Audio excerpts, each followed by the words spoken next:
Bienvenue dans cette nouvelle vidéo, on va voir ensemble exactement comment j'ai fait pour recruter et manager une équipe donc dès mes 18 ans dans mon agence de marketing digital. On va voir exactement comment j'ai fait, donc comment ça s'est passé, aussi donc quels ont été les avantages, quels ont aussi été les désavantages, donc tout simplement les apprentissages et comment ça s'est passé exactement. Donc reste bien jusqu'à la fin de cette vidéo pour ne rien manquer, pour toi-même développer, donc recruter et manager une équipe dans ton business. Et si ce n'est pas encore fait, je t'invite à t'abonner à cette chaîne pour ne rien manquer, pour développer ton business d'ailleurs et surtout à activer la cloche. Donc pourquoi recruter une équipe et commencer à déléguer donc une partie du service, par exemple si vous avez une agence de marketing digital ou si vous avez un autre business, c'est indispensable, surtout quand on débute donc dans son activité. C'est hyper important parce que déjà on n'a que 24 heures donc dans une journée et on ne peut pas tout faire. Donc quand on débute dans son activité, on a tendance à tout faire. On a tendance à faire la partie commerciale, administrative, la comptabilité, donc la partie communication, etc., etc. Donc on a beaucoup trop de choses à gérer, à mettre en place et malheureusement on n'a que 24 heures donc on ne peut pas tout faire. Et nous ne sommes malheureusement pas productifs, on ne se concentre pas sur les tâches 80-20, on ne se concentre pas sur les tâches les plus importantes, les plus urgentes, donc en tant que CEO, en tant que chef d'entreprise et surtout voilà, on a tendance à s'éparpiller tout simplement et à tout faire. Malheureusement on n'a que 24 heures dans une journée et on ne peut pas tout faire. Il faut sûrement déléguer, il faut donc commencer à pouvoir donc se concentrer sur les tâches 80-20, donc il faut se concentrer sur les tâches que seul vous pouvez faire. Par exemple, développer son personal branding, développer sa communication, donc être un peu aussi sur la partie commerciale, sur le management, etc. etc. Donc ça, c'est les vraies tâches d'un CEO, d'un chef d'entreprise. Et les tâches qu'il faut éviter au plus vite en tant que CEO, en tant que chef d'entreprise, tout simplement, que ce soit une agence de marketing ou n'importe, c'est de tout simplement donc, tout ce qui est tâches divers, par exemple, tout ce qui est administratif, tout ce qui est par exemple créer du contenu, donc programmer des posts, donc par exemple répondre à des différents commentaires, par exemple sur les réseaux sociaux. Ça, c'est des tâches que vous pouvez déléguer, donc par exemple à des stagiaires, à des commerciaux, enfin n'importe, à des alternants, etc. Tout ça, c'est ce qu'on va voir par la suite. Mais ça, c'est des tâches qu'il faut pas, auxquelles il faut vraiment déléguer parce que ce n'est pas les tâches les plus urgentes, les plus importantes. Ce n'est pas les tâches 80-20. Donc voilà par rapport à ça. Et il faut aussi éviter d'avoir la tête dans le guidon, de prendre du recul. Ça, c'est important quand on est entrepreneur, de prendre du recul pour mieux avancer et pouvoir donc en tout cas prendre les meilleures décisions. Ce que je viens de vous expliquer, c'est hyper important de le comprendre parce que ça va être indispensable si vous souhaitez développer rapidement votre activité, si vous souhaitez tout simplement scaler votre activité.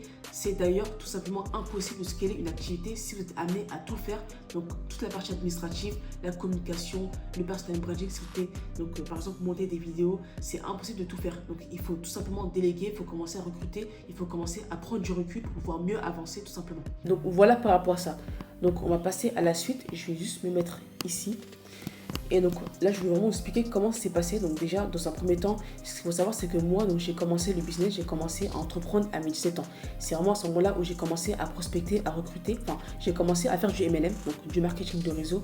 Et d'ailleurs, donc j'ai fait une vidéo qui expliquait d'ailleurs donc comment j'ai fait donc pour me lancer, etc. Donc j'ai vraiment expliqué tout mon parcours.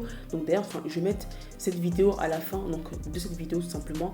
Et aussi pourquoi pas donc dans la description, c'est tout simplement donc une vidéo où je vais vraiment expliquer tout de A à Z. Comment je me suis lancée à 17 ans, donc comment donc j'ai fait pour me développer jusqu'à mes 22 ans là actuellement. Et c'est comme ça que j'ai commencé à recruter parce que quand on fait du MLM, donc il y a en fait la partie commerciale, où, là vous devez prospecter, et il y a aussi la partie recrutement, enfin tout ce qui est recrutement, management, etc. Voilà, donc ici en fait j'avais tout simplement la partie commerciale, la partie prospection où je devais vendre différents abonnements donc téléphoniques, etc., etc. Et j'avais aussi la partie recrutement, la partie par exemple affiliation où là je devais donc rechercher des personnes qui étaient intéressées par ce business. Donc voilà en tout cas comment j'ai commencé le recrutement déjà, enfin 7 ans. Et après, donc, qu'est-ce qui s'est passé à 18 ans? Donc, c'est là où j'ai commencé à développer mon agence. C'est là où j'ai commencé à me former, à lancer et à développer mon agence de marketing digital. Donc, à ce moment-là, j'ai commencé donc, par du community management, par de la création de logos, flyers, etc. Voilà, donc comme je viens de l'expliquer, donc j'ai commencé à recruter et à prospecter déjà dès mes 17 ans. Donc, grâce au MLM, donc comme vous savez, de toute façon, je l'avais déjà expliqué d'ailleurs dans une vidéo. Donc, je vais mettre la vidéo juste ici. J'avais expliqué donc déjà mon parcours. Donc, qu'est-ce qui s'est passé à 17 ans, 18 ans, 19 ans, 20 ans, 21, 22 ans jusqu'à maintenant. Et donc, n'hésitez pas à la regarder. Et voilà, donc moi, j'ai commencé déjà depuis mes 17 ans à recruter, à prospecter. Donc, j'ai commencé à vendre tout ce qui est abonnement, SFR, etc. Enfin, il y avait plein d'abonnements téléphoniques, gaz, et chauffage, etc., etc. Donc, c'est vraiment grâce à ça que j'ai commencé. Donc, quand je me suis lancée, j'avais tout simplement la tête dans le guidon. C'est moi qui faisais tout de A à Z. Et donc, j'ai fait plusieurs burn-out à cause de ça. Et c'est là où, en fait, j'ai commencé à recruter, j'ai commencé à réfléchir à ça. Donc, j'avais regardé plein de vidéos YouTube. j'ai commencé à échanger avec plein d'entrepreneurs qui m'ont conseillé donc, de prendre par exemple des stagiaires ou n'importe. Voilà, en tout cas, j'ai commencé moi par les stagiaires. Je les ai recrutés sur LinkedIn, sur Indeed aussi d'ailleurs, sur LinkedIn, sur Indeed. Et j'ai commencé aussi à prendre d'autres personnes donc, via différentes plateformes qu'on va voir par la suite. Donc, quels ont été les avantages? Déjà, prendre des stagiaires, c'est ultra simple, c'est ultra rapide, c'est gratuit. Quand vous prenez des stagiaires de 2 mois maximum, c'est gratuit. En tout cas, vous n'avez pas à les payer. Donc, après, il me semble, après 2 mois, ils ont droit en fait à une prime, etc., etc. Voilà, mais en tout cas, prendre des stagiaires de 2 mois, c'est totalement gratuit. Voilà, et ça m'a beaucoup aidé. Dès le début, quand j'ai commencé à prendre des stagiaires, ça m'a beaucoup aidé, surtout donc, à déléguer donc, différentes tâches. Par exemple, la prospection, c'est vrai qu'au début, donc, je faisais seule la prospection et c'était très compliqué donc, d'avoir beaucoup de retours. Par exemple, gérer mes réseaux sociaux, par exemple, donc, ça va être poster, programmer des posts, etc. etc. Donc ça, j'ai commencé à vite le déléguer et aussi quelques tâches administratives, etc. etc. Donc ça, c'est vraiment ce que j'ai délégué à mes stagiaires. Et ce qui est bien, c'est que donc, à ce moment-là, j'étais encore en micro-entreprise. Et donc, en micro-entreprise, vous pouvez prendre 3 stagiaires maximum en même temps. Donc, vous pouvez prendre par exemple 2 stagiaires sur la partie commerciale et une stagiaire par exemple sur la partie communication. Ou par exemple une stagiaire sur la partie commerciale, une stagiaire sur la partie communication et une autre qui sera plus sur la partie administrative, relation client par exemple. Voilà, mais en tout cas ça va beaucoup aider donc à déjà commencer à déjà démarrer votre activité. Donc comme je viens tous d'expliquer, donc moi j'ai commencé à prendre donc, des stagiaires dès mes 18 ans. Donc ça peut être une bonne chose pour justement donc, commencer à déléguer des tâches répétitives, donc comme la prospection par exemple sur Instagram, sur Facebook. Ça va être par exemple donc commencer à poster, programmer des posts par exemple pour YouTube, pour Instagram, LinkedIn, n'importe. Voilà, donc si vous venez tout juste de lancer votre agence, donc je vous conseille de pourquoi pas prendre des stagiaires. Donc comme j'expliquais, voilà, vous pouvez les recruter sur LinkedIn, sur Indeed, il y a plein de plateformes. Et en plus, ce qui va, c'est que si vous êtes encore en micro-entreprise, vous pouvez maintenant, il me semble, donc recruter jusqu'à 3 donc, stagiaires maximum en même temps. Donc voilà de mon côté ce qui s'est passé à 18 ans et même là d'ailleurs des fois bien sûr ça m'arrive d'aussi prendre donc, des stagiaires aussi sur d'autres tâches vraiment chronophages. Donc qu'est-ce qui s'est passé à 19 ans? C'est à ce moment-là où j'ai commencé à prendre des commerciaux indépendants, donc des closers, des setters, etc. etc. Ce qui est bien c'est que ça a donc, une grosse flexibilité. Donc prendre des commerciaux indépendants ça a été la meilleure solution pour moi et il y a beaucoup d'avantages parce que déjà les commerciaux indépendants ils sont flexibles donc ils peuvent travailler par exemple le week-end. Donc j'ai beaucoup de commerciaux qui m'ont proposé de travailler le week-end par exemple, qui m'ont proposé de travailler par exemple en soirée, en tout cas plutôt en fin d'après-midi, le matin très tôt, etc. etc. Donc ça c'est vraiment bien ça par rapport à ça. Donc aussi réduire les coûts fixes parce que si en tout cas vous prenez des commerciaux en tant que salarié, il y aura beaucoup de fixes, de charges, etc. Donc prendre des commerciaux en tant que salarié, c'est il me semble minimum avec les charges, etc. Ça va être minimum 3-4 000 euros. Donc prendre des commerciaux, donc pas indépendant mais plutôt en tant que salarié, il y a donc des charges, des fixes, etc. Et vous allez payer minimum 3-4 000 euros. Donc ce qui est quand même énorme. Donc les commerciaux indépendants, vous pouvez aussi donc, les payer à la commission et seulement à la commission. Après, donc, souvent, donc, il y a des commerciaux qui vont demander un petit fixe. Ça peut être par exemple 300, 400, 500 euros. Donc ce qui est très peu. Donc si par exemple vous prenez donc, des commerciaux en tant que salariés, voilà. Mais en tout cas, c'est souvent à la commission. Et ça, ce qui est vraiment ultra bien. Et aussi, donc, tout simplement limiter les risques. Donc, par exemple, via les charges, les fixes, etc., etc. Et comment les recruter? Donc, moi, les commerçants indépendants, je les recrute principalement sur LinkedIn, encore une fois. C'est vrai que moi, je travaille beaucoup sur LinkedIn, sur ma chaîne. J'ai d'ailleurs fait beaucoup de vidéos qui parlent de LinkedIn pour le recrutement, pour la prospection, etc. Parce que c'est vraiment un outil ultra important. Et d'ailleurs, donc j'ai fait une vidéo qui parle de LinkedIn, donc de pourquoi utiliser LinkedIn, de comment faire pour recruter, pour prospecter sur LinkedIn. Donc n'hésitez pas à le voir. Donc je vais aussi le mettre donc, juste à côté ici. Donc voilà, donc en tout cas c'est LinkedIn. Après il y a aussi Indeed aussi qui est très bien. Indeed, c'est aussi une bonne plateforme pour recruter et j'aime aussi utiliser ça d'ailleurs. Enfin, donc il y a LinkedIn, il y a Indeed aussi qui est une bonne plateforme pour recruter des commerçants indépendants mais aussi des stagiaires. C'est vrai que je ne l'ai pas rajouté ici, mais donc pour recruter des stagiaires, vous pouvez utiliser LinkedIn et Indeed. C'est vraiment les deux plateformes, c'est vraiment les meilleures plateformes pour recruter des stagiaires, des indépendants, etc. etc. Donc Indeed aussi c'est parfait. Il y a Malte, Coder, donc ça c'est différentes plateformes, c'est différentes applications d'indépendants, etc., etc. Donc ça c'est aussi une bonne chose. Et aussi donc qu'est-ce que donc, j'ai délégué à mes commerciaux? Ça va être tout simplement la prospection, donc rechercher des leads, donc des prospects qualifiés, des prospects matures, des prospects qui sont intéressés par ce que je fais. Donc échanger, le fait de tout simplement prendre le temps d'échanger, de qualifier donc les prospects, gérer la prise de rendez-vous, faire le R1, le R2 closing. Donc de toute façon le R2 closing, c'est la même chose. Ça c'est tout simplement des closers qui vont se charger de faire ça. Le R1, ça c'est souvent donc, des différents commerciaux ou soit donc, des setters, ce que j'ai mis ici. Et après, donc ça, c'est ou soit des setters ou soit des assistants virtuels. Le fait de recruter des commerciaux, que ce soit des setters et des closers, donc ça, ce que vous allez beaucoup entendre sur Internet, des closers, des setters, ça c'est indispensable pour scaler très rapidement votre activité parce que si vous voulez tout simplement développer et scaler votre activité, il vous faudra des personnes sur la partie commerciale. Ça c'est hyper important, qui vont prospecter, qui vont qualifier des personnes, qui vont faire le R1, qui vont closer tout simplement. Parce que comme j'ai expliqué dès le début de cette vidéo, ça va être ultra compliqué de scaler votre activité seul si vous êtes d'ailleurs seul sur la partie commerciale. Il vous faut des personnes sur la partie commerciale, il vous faut des personnes donc, qui vont prospecter encore une fois, qui vont closer pour scaler très rapidement votre activité et avoir un maximum de rendez-vous pour signer un maximum donc, de clients. Donc voilà par rapport à ça et aussi ce qui va être important c'est de continuer la partie sales, la partie commerciale. Donc c'est vrai qu'ici donc j'ai fait une petite coquille, je viens tout juste de le modifier. Mais en gros ce que je voulais expliquer ici c'est que c'est important en tant que CEO, en tant que chef d'entreprise de quand même continuer aussi un peu la partie commerciale parce que c'est tout simplement le poumon, c'est tout simplement donc l'essence d'une entreprise. Il faut donc bien sûr donc commencer à déléguer un peu la partie commerciale, donc quelques tâches, par exemple prospecter, par exemple qualifier les prospects, etc. Mais ça va être important aussi pour vous de continuer un peu la partie commerciale. Donc voilà en tout cas pour cette partie-là. Donc qu'est-ce qui s'est passé à mes 19 ans? Donc j'ai commencé à recruter des commerçants indépendants, des closers, des setters, etc. Et qu'est-ce qui s'est passé à 20 et 21 ans? J'ai commencé à recruter des assistants virtuels.